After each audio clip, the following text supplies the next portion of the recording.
રાજ્યના નાયબ મુખ્યમંત્રી આજે દિલ્હીના પ્રવાસે નાયબ મુખ્યમંત્રી હર્ષ સંઘવી દિલ્હી જશે। દિલ્હીમાં 2 દિવસ મહત્વપૂર્ણ બેઠકમાં ભાગ લેવાના છે। આવતીકાલે મુખ્યમંત્રી ભૂપેન્દ્ર પટેલ પણ દિલ્હી પહોંચશે। વિકસિત ભારત અને નીતિ આયોગની બેઠકમાં તેઓ ભાગ લેવાના છે। મુખ્યમંત્રી અને નાયબ મુખ્યમંત્રી 11 જૂનના રોજ ગુજરાત ખાતે પરત ફરશે।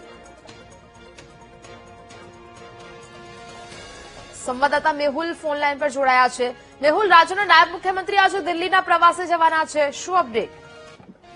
બિલકુલ જી, વાત કરવામાં આવે તો મુખ્યમંત્રી ભૂપેન્દ્ર પટેલ અને નાયબ મુખ્યમંત્રી હર્ષ સંઘવી દિલ્હીના પ્રવાસે જવાના છે। નાયબ મુખ્યમંત્રી હર્ષ સંઘવી અત્યારે દિલ્હી પહોંચી ચૂક્યા છે, જોકે મુખ્યમંત્રી ભૂપેન્દ્ર પટેલ આવતીકાલે સવારે દિલ્હી માટે રવાના થશે। દિલ્હીની અંદર મહત્વપૂર્ણ બેઠકમાં બંને નેતાઓ જે છે તે સહભાગી થવાના છે। કેન્દ્ર સરકારની વિવિધ જે બાબતો છે તે મહત્વપૂર્ણ ચર્ચા જે છે તેની અંદર થવાની છે। નીતિ આયોગની બેઠકમાં મુખ્યમંત્રી અને નાયબ મુખ્યમંત્રી ભાગ લેવાના છે। વિકસિત ભારતના સંદર્ભમાં એક મહત્વપૂર્ણ બેઠક જે થવા જઈ રહી છે તેના સંદર્ભે પણ તેઓ સહભાગી થશે અને 2 દિવસની તેમનો આ પ્રવાસ જે છે તે દિલ્હીનો રહેવાનો છે। ત્યારબાદ તેઓ ગુજરાત પરત ફરશે। જી બિલકુલ મેહુલ, જાણકારી બદલ આભાર।